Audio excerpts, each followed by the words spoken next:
Pagmasdan yung maigi ang mga muka ng mga batang ito.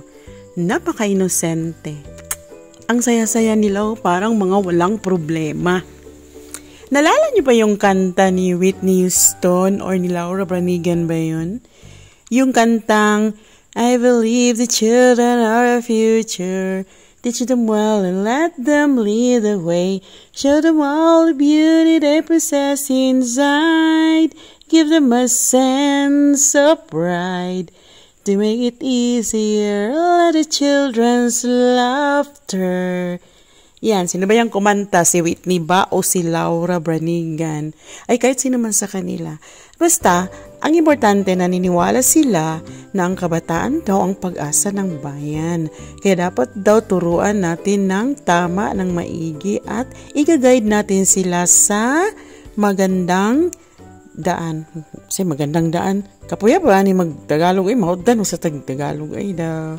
Hindi mga kabataan ni Mao ni taga Vincenzo Sago ni silang tanan. Sila ang pag-asa ng Barangay Cogon, Linuguayan, Kapatagan, Sagukan, ug Lumbog. Kasi naman pa nag-eskwela din nga mga taga Lumbog. Pero kabalo ba mo no? Dili ko muto nga kani silang tanan pag-asa ng bayan. Ang uban ani pag-asa ng bayan. Ang uban pud ani walang pakialam sa bayan. Kasi iba na ang kabataan ngayon. No, yan, Tagalog na naman ako. Hindi, iba nga talaga sila ngayon kasi yung iba nag-aaral nga, pumapasok nga sa school, pero pag nandoon na sa siliid, mga lagi niyo, malagot siya kung mag-Tagalog ko. Nandoon na sa sulod sa room, wala na, dili na maminaw sa maestra. Ang uban, murag na tingala, ang uban, bisa nag-istorya ang maestra, gadulag ML, basta ba, usahay, mulupad lagi akong chok. Ang uban pod, murag bisita, igura mo lingkod. Ang uban pod, mo eskwela lag exam. Yung kunting exam na, ang question nga gihimo ni mugkuan, 3 ka oras, ilalang anseran og 3 ka minuto.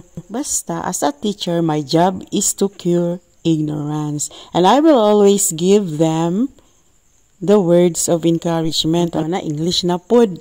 Bitaw eh. Sakit kay pahandungon sa kumbilatian ang mga panghitabo karon sa itong mga kabatanunan. Ikabalo mo, lahi ragid sila. Dili na nga ni mahadlok og maestra.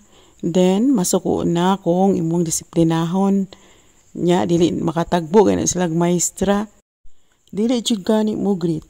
Siguro gusto nila ikaw una mo greet sa ilaha. Basta, dili lang anita mo judge karon.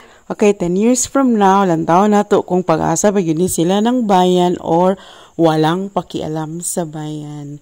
Okay, children, don't quit your day job. Thanks for watching.